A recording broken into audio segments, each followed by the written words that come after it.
ओम नमः सिद्धं ओम नमः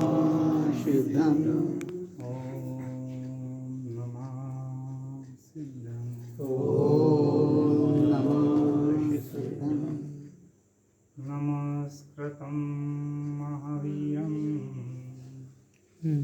भवोद्भयविनाशनं त्रिभङ्गीधरं प्रोक्तं च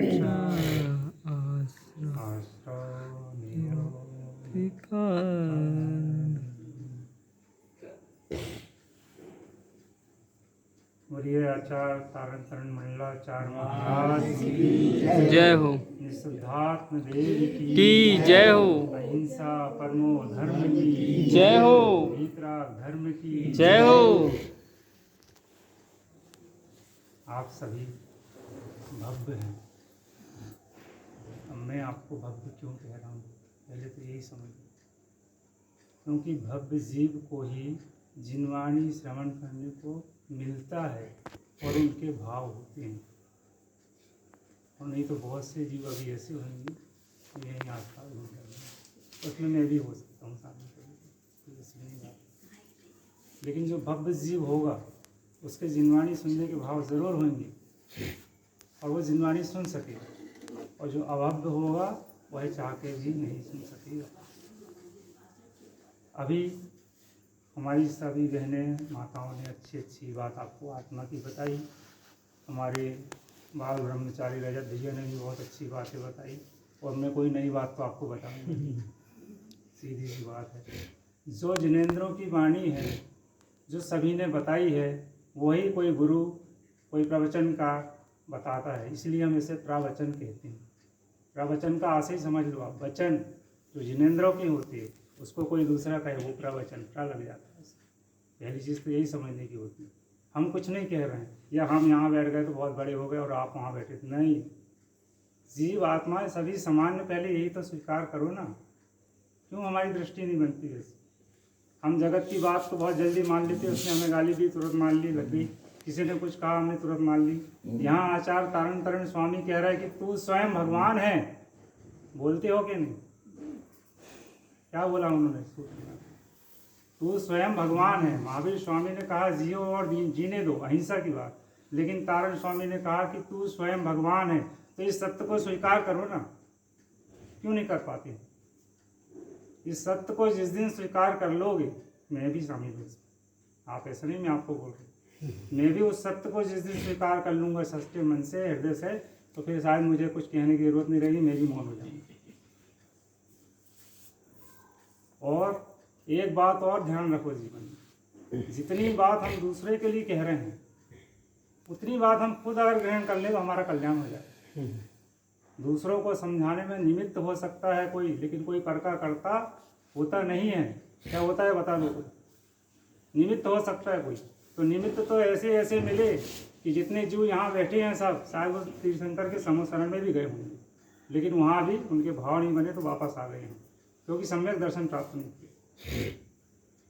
सम्यक दर्शन प्राप्त नहीं किया है तो वापस आ गए। सम्यक दर्शन प्राप्त कर लेगा तो जीव नियम से 8 भाव में मोक्ष जाता है, 9वां हो नहीं लगता।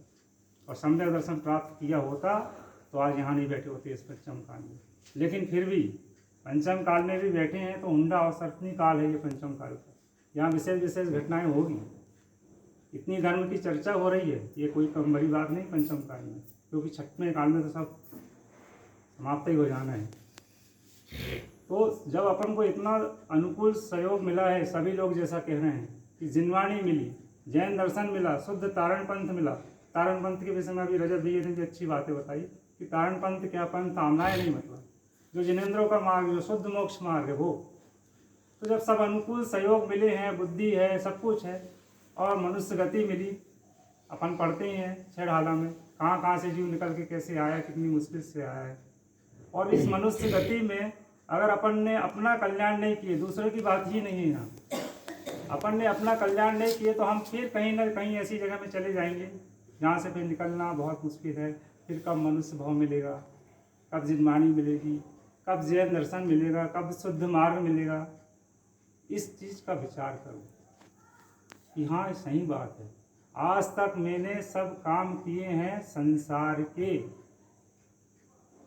और दृष्टि रही है संसार पे। आज तक जो काम नहीं किया, कौन सा काम नहीं किया? आत्मा को नहीं जाना। तो बस अब वो काम करना है बच्चे जीवन में, जिसकी जितनी उम्र हो, मुझे नहीं पता किसकी कितनी, कौन सा काम करना है? आत्मा को जानने वाला काम करना है। आत्मा को कैसे जानेंगे? ज्ञान चक्षु से दिखाई देगा क्या वो? ये तो सभी के ज्ञान का विषय है। किसी से भी पूछो कहाँ जाना, बता दो, आप ही बता दो, चलो कहाँ जाना है, सब कहाँ जाना बताओ ना। मौन है सब लोग, क्या बात? मोक्ष जाना है ना, डरो मत ना, बोलो ना, क्या दिक्कत है? मुझे भी मोक्ष जाना है, मैं भी यही बोलूँ। लेकिन जब मोक्ष जाना है तो पुरुषार्थ मोक्ष का करो ना। संसार का पुरुषार्थ क्यों कर रहे हो? संसार में क्यों रुचि है? संसार में रुचि नहीं होना चाहिए। अब मोक्ष जाने का रास्ता क्या है? सम्यक दर्शन की प्राप्ति। और सम्यक दृष्टि प्राणी कैसा होता है? अभी बताया कि 3 मूर्ता से रहित होता है, 8 गुणों वाला होता है कि नहीं होता? सबसे पहले तो 3 मूर्ता छोड़ो, वो तो हमसे छूटती नहीं। जरा सी बीमारी हुई, फलाने बाबा तावीज देंगे, हम ठीक हो जाएंगे, इधर का सावधान गया, चलो वहाँ पहुँच गया। क्योंकि उसको जाने ही नहीं, उसको समझे नहीं कि वहाँ क्या है, देव है, अदेव है, कुदेव है। नारायण स्वामी ने तो इतनी सब बात बताई ना आपको। तो सम्यक दर्शन की प्राप्ति करो। मोक्ष जाना है, मोक्ष की बातें करो। अभी बहुत से लोग बोलते हैं कि बस क्या है तुम्हारे यहाँ, तो बस आत्मा की बात होती। अरे तो जिसके पास जो रहेगा वही तो बात करेगा ना। मैं भी वही बोलूँगा और सब लोग आत्मा की तो बात करेंगे ना। काम तो उसी से बनने वाला है ना। बाहर की जितनी भी क्रिया है, जप तप व्यवहार, ये सब पुण्य बंध के कारण है। इस भूल में मत रहना कि मंदिर आ गया, खूब जब तक खूब कर लिए तो हम बोले मोक्ष चले जाएंगे। ये पुण्य बंध के कारण है। और पुण्य बंध अच्छी बात है कहाँ तक? जब तक अपन पाप बंध से छूटे। तो पाप की भूमिका से पुण्य की भूमिका में आओ, और पुण्य को भी बाद में ये समझो छोड़ दो। क्योंकि पाप लोहे की बेड़ी है, तो पुण्य जो है वो सोने की बेड़ी दोनों है। लेकिन पहले पाप से बचना होगा तो पुण्य में आना होगा। और पुण्य से जब आए तो वहाँ से ऊपर उठो और फिर सोचो कि बस जो कुछ हूँ वो मैं ही हूँ। मैं मतलब आत्मा। बोलते हैं ना मैं आत्मा हूँ, कितना तो बोलते हैं सब लोग चिल्ला कि मैं आत्मा हूँ, इस शरीर आदि से भिन्न हूँ। सब वो कहते बारे मुँह से, क्या अनुभव भी करते हैं? कभी अनुभव भी करो उसको कि मैं आत्मा हूँ, शुद्धात्मा हूँ। तो जाने वाला कौन है यहाँ से? मैं जाऊँगा ना, मैं मतलब आत्मा। तुम तो कहते फलाना व्यक्ति मर गया, अरे वो शरीर यहाँ छूट जाएगा उसको। और जिस दिन ये दृष्टि बन गई कि हाँ मैं आत्मा हूँ, मैं जाऊँगा, मेरा कभी मरण होना नहीं है, मैं नरक में भी रहूँगा तो मैं आत्मा रहूँगा, मैं यहाँ भी हूँ तो मैं आत्मा हूँ, और मैं वहाँ भी चला जाऊँगा सिद्धालय में तो वही आत्मा रहने वाली। वेदन करने वाला सब कुछ वही आत्मा ही है। तो आत्मा कहाँ मरती है? फिर किस चीज़ से डर रहे हो बताओ? और जन्म मरण का कारण कर्म है। कर्म से मुक्त जो आत्मा होती है, अभी हमारी बहन जी ने भी बताई बड़े अच्छे से, कर्म मुक्त आत्मा जो होती है उसका स्वभाव सीधा ऊर्ध्वगामी होता है। आत्मा का स्वभाव ऊर्ध्वगामी है। आचार्य उमा स्वामी ने तत्वार सूत्र के 10वें अध्याय में कहा ये बात। 10वें अध्याय के 7वें सूत्र में क्या कहा उन्होंने मुक्त आत्मा के विषय में? कैसा उदाहरण दिया, कोई बता सकता है? हाँ, उदाहरण दिया उन्होंने, वो बहन जी बता रही थी अरण्य के बीज वाला। आविद्य कुलाल चक्रबद्ध जब गत लेपा लांबो बदरण बीज बद अग्नि सिखावच धर्मा सिखाया। वह आत्मा, मुक्त आत्मा की बात कही गई है कि जो मुक्त आत्मा होगी, जो कर्म रहित होगी, वो सीधे एक समय में सिद्धालय में जाकर बैठ जाएगी और वहाँ फिर जीव अनंत सुख भोगेगा। मोक्ष में क्या है? मोक्ष में जन्म मरण नहीं है, अनंत सिद्ध बैठे, उन्हें एक दूसरे से कोई परेशानी नहीं है किसी को, सब अपने अपने में है। वो अनंत चले गए हैं, अनंत जाएंगे और जाते रहेंगे, उन्हें एक दूसरे से कोई तकलीफ नहीं है। मोक्ष जाने के बाद जीव का वह जन्म मरण छूट जाता है। जब जन्म मरण छूट जाएगा तो जीव सुख ही सुख का वेदन करेगा। आत्मा तो अनंत सुख वाला है। एक एक प्रदेश में कितनी सारी उसके अनंत गुण भरे हुए, और फिर भी वो एक एक गुण किसी दूसरे को डिस्टर्ब नहीं करते। आप ही बता रहे थे। तो ऐसी आत्मा को अपन जाने, उसे स्वीकार करें। जानते सब हैं लेकिन मानते नहीं। कारण गुरु की बात भी मानो ना। वो कोई थोड़ी बोल रहा है कि तू स्वयं भगवान है। भगवान आत्मा में और अपनी आत्मा में कोई भेद नहीं है। भेद ऐसे जितना वो कर्म से रहित हैं और हम कर्म के साथ हैं, लेकिन वो कर्म भी किसी को परेशान नहीं करते, वो भी कर्म से आत्मा से जुड़े नहीं हैं। जब आप भाव करेंगे, विभाव भाव में जाएंगे, जब वो कर्म आपको वो दे रहेंगे। और दूसरी बात है, कर्तापन की मान्यता छोड़ दो। निमित्त होता है सब कुछ। मैंने मंदिर बनाया, मैंने ये कराया, मैंने ये मान्यता जब तक रहेगी, जब तक जीव का कल्याण नहीं होना है। ये सब अपन निमित्त है। निमित्त बन के काम करो।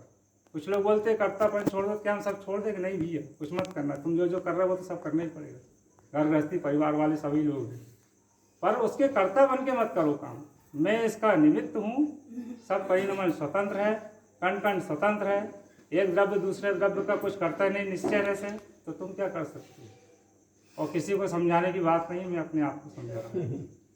क्योंकि एक जीव दूसरे जीव को समझा ही नहीं सकता जब तक आपकी खुद की योग्यता ना हो। चाणक्य ने भी कहा है संस्कृत में, क्या कहा है उसने? यस्य नास्ति स्वयं प्रज्ञा शास्त्रम तस्य करोति किम लोचनाभ्याम वीनस्य मनुष्या दर्पणम किम करिष्यति। जिसके पास स्वयं की बुद्धि नहीं है, शास्त्र भला उसका क्या कर सकते हैं। जिस प्रकार नेत्रहीन मनुष्य के लिए बेचारा दर्पण क्या कर सकता है। दर्पण पे धूल लगी है और अपन आईना देख रहे हैं, तो धूल अपने चेहरे पे दिखती है, तो दर्पण साफ करने की जरूरत है या अपनी चेहरा साफ करने। वेद ज्ञान तो हर जगह होता है ना। वेद ज्ञान सबको पता है, तारण समाज में ऐसा नहीं कि वेद ज्ञान क्या होता है, कि आत्मा अलग है, शरीर अलग है। उस चीज़ को देखो, जानो। कभी भी मरने की बात आए ना तो बोले नहीं, मैं मरने वाला नहीं हूँ, तो डर खत्म। मेरा मरण होना नहीं। और जाना एक दिन सबको है, लेकिन पर्याय छूटेगी। कहीं ना कहीं तो आप जरूर रहेंगे, क्या नहीं रहेंगे? यहाँ से कहीं जाएंगे तो कहीं ना कहीं तो रहेंगे, क्या नहीं रहेंगे? तो वहाँ रहो ना जहाँ सुख ही सुख है, उसका पुरुषार्थ करो। और आत्मा ऐसे दिखाई नहीं देती है, बिल्कुल गलत फहमी मत रहना। 5 इंद्रियों से दिखाई देने वाली नहीं है आत्मा। उससे देखने की कोशिश करो, कभी नहीं दिखाई। समय सार जी में भी गाथा आई, अरस रूपम गंधम अबत्तम चेदना गुणमसद्दम जान अलिंग गहनम जीवमणि दीप्त संठानम। अरस है आत्मा, अरस है, अरूपी है। अरस बोले तो उसमें 6 प्रकार की जो रस होते हैं वो नहीं है। 6 प्रकार के रस के नाम सबको पता रहते ही, रसी छोड़ के, वो रस उसमें नहीं है। अरूपी है, उसका कोई रूप नहीं है।